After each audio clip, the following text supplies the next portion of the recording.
Para mí es un privilegio estar en esta tarde para conversar con ustedes. Yo de verdad le decía al Señor, Señor, ¿qué es lo que vamos a conversar en este día? Y el Señor me decía que hablara de Mateo 20, de Hechos, capítulo 28, 28 del 1 al 4. Yo me siento privilegiada eh, porque hace muchos años, la primera vez que yo escuché de Tasi, este, no tenía hijos para ese entonces, no tenía hijos. Así que, y esa clase me impactó muchísimo, muchísimo, muchísimo, muchísimo. Así que para mí estar aquí es un verdadero honor. Dios es un Dios de transformaciones. Y como Dios transforma, Dios está todos los días invitándonos al taller. Le doy gracias también a Dios por nuestra apóstol Amelia Romero, que nos permitió también estar esta tarde conversando con ustedes. Dice la palabra de Dios en Hechos, capítulo 28.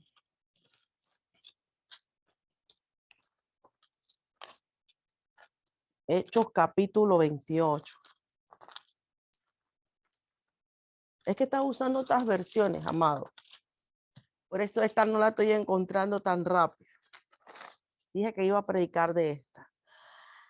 Dice Hechos capítulo 28 del 1 al 4 de la siguiente manera. Estando ya a salvo, supimos que la isla se llamaba Malta y los naturales nos trasladaron no poca, con no poca humanidad, porque encendieron fuego y nos recibieron todos a causa de la lluvia que caía del frío. Entonces, habiendo recogido Pablo algunas ramas secas, las echó al fuego y una víbora, huyendo del calor, se le prendió en la mano. Cuando los naturales vieron la víbora colgando de sus manos, se decían unos a otros, ciertamente ese hombre es homicida, a quien escapó del mar y la justicia no deja vivir. Amén. Cuando el Señor me tocó este tema, porque mi apóstol me dijo que hablara lo que Dios quería, creo que esos son los momentos más difíciles. Tratar de hablar lo que Dios quiere, porque cuando te dan el tema ya es un poco más fácil. Entonces yo le pregunté al Señor, y el Señor me dijo, yo quiero que tú hables de mi hijo Pablo. Y yo le decía al Señor, yo creo que hablar de Pablo es hablar de ese discípulo que no camina con nuestro Señor Jesucristo aquí en la tierra, pero cuando es impactado y transformado, amén, por esa experiencia sobrenatural donde él es tirado al piso y que muchos exegasistas dicen que fue de un caballo, simplemente cuando Dios te tira y traté de investigar cómo fue que Saulo cayó del piso, porque si le echamos memoria e historia, ese hombre estuvo presente a la muerte del primer mártir de la iglesia. Y yo le decía al Señor, Padre, hablar de Saulo también es hablar de Saulo, de todas las malas actitudes que nosotros llevamos. Amén. Y hablar de Pablo es hablar de ese hombre que fue transformado por el Espíritu Santo. Entonces, yo busqué de muchas formas. Si tú irías en un caballo, puedes caer hacia adelante, puedes caer hacia atrás, puedes caer hacia la derecha, puedes caer hacia la izquierda. Pero yo, en viendo toda la exégesis de todo lo que leí, me da a entender que él cayó hacia la parte de adelante, totalmente postrado. ¿Por qué? Porque él estuvo en la muerte de Esteban. Él apadrinó esa muerte. Quiere decir que Saulo de Tarso había vivido una vida de mucho conocimiento. La iglesia del Señor vive de mucho conocimiento, pero de poca trascendencia del Espíritu. Y me pongo a analizar la vida de nuestro Señor Jesucristo, como le dice a los discípulos: esperen allí, en ese lugar del aposento alto, donde serán transformados y investidos del poder de Dios. A veces tenemos días donde no queremos ser transformados, simplemente queremos sacar ese Saulo para amedrantar a los demás. Amén. Este era un hombre, Saulo de Tarso era un hombre muy lleno de conocimiento, pero de poca vivencia. Entonces esta tarde es para pensar, amén, ¿qué estaba haciendo Pablo? Amén, que estaba trastornando el imperio del mal. Amén. Dice también, y yo comencé a investigar, dice que la palabra afable, dice que así lo recibieron esas personas de la isla. Muchos decían que eran indígenas, pero que no era la práctica hacer afable. La práctica era que cuando un barco se quebraba, se dañaba, lo que en el mar, lo que venía era que a todos los marineros que llegaban a la orilla se mataban. Entonces queremos ver ahí lo que Dios nos está diciendo. Ese era un hombre de oración. Pablo era un hombre de oración. Había sabido entender cómo era la ley. La ley lo llevó a volverse un asesino, a Saulo de Tarso. Ahora, enfrente de esta situación, ya no está Saulo, está Pablo. Pablo, el hombre transformado, el hombre que cada día muere en el altar.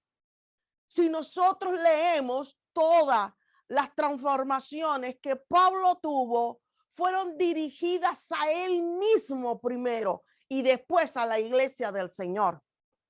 Él nunca predicó algo que primero no hubiera vivido. Así, en la práctica, muchos de nosotros predicamos algo que no vivimos. Y por eso es que la iglesia del Señor no tiene transformaciones. Mire, yo estoy usando la palabra transformación, pero lo que cae aquí es liberación. Nosotros queremos ser libertados de verdad de las opresiones que el enemigo, de la ansiedad, del temor. Porque aunque usted vea personas que están atravesando circunstancias muy difíciles, lo primero que viene a su vida es el miedo. Lo segundo es el temor, la ansiedad. Amén. Y dice la palabra de Dios que Pablo, estando de náufrago, llegó a esa isla. La primera señal de milagro es que se habían podido salvar. Amén. La segunda señal es que ellos, esas personas indígenas que supuestamente en esos lugares desde el siglo X tenían la opción y mataban a las personas. Dice que con una humanidad poco común lo atendieron, lo amaron. Amén. Pero está ocurriendo algo en ese lugar, que viene una serpiente y pica a Pablo.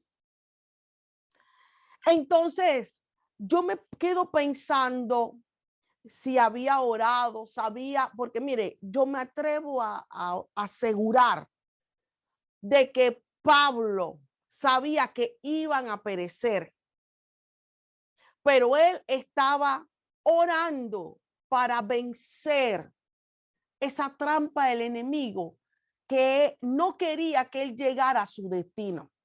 Amén. Y ese destino por el cual él estaba peleando tampoco era fácil. Entonces dice, Dios no prometió librarte del dolor